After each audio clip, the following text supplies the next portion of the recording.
జనరల్గా ఒబేసిటీ వల్ల కూడా క్యాన్సర్ వస్తుంది అంటారు. Is that really true? Indirect గా కాజ్ చేస్తుంది. ఎందుకంటే ఒబేసిటీ అంటే మీకు ఒక ఫ్యాట్ సెల్. ఆ ఫ్యాట్ సెల్ ఏమో అలా సైలెంట్ గా కూర్చోదు, నా పని ఏం లేదనా, అది దాని చాలా సెక్రీషన్స్ ఉంటాయి. మెటబాలికలీ యాక్టివ్ ఐటమ్స్ సెక్రీట్ చేస్తుంది, హార్మోన్స్ అనుకోండి. సో కొన్నిసార్లు ఇన్ఫ్లమేషన్ అంటే బాడీలో ఇన్ఫ్లమేషన్ కాజ్ చేస్తుంది.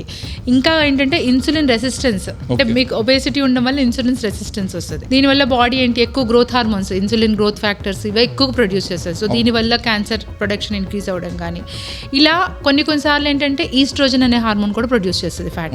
సో ఈ ఈస్ట్రోజన్ మనకి బ్రెస్ట్ క్యాన్సర్ కానీ, సర్వైకల్ అనకూడదు, ఓవేరియన్ క్యాన్సర్ కానీ, ఇవి కొంచెం ఈస్ట్రోజన్ డిపెండెంట్ క్యాన్సర్స్ అనుకోండి. సో ఈ ఎక్కువ హార్మోన్స్ మనకి ఓవరీస్ నుంచి ప్రొడ్యూస్ అవుతాయి. అవి కాకుండా ఇప్పుడు మనకి ఫ్యాట్ అనేది ఎక్స్ట్రాగా వచ్చి ఎక్స్ట్రా ప్రొడ్యూస్ చేస్తుంది.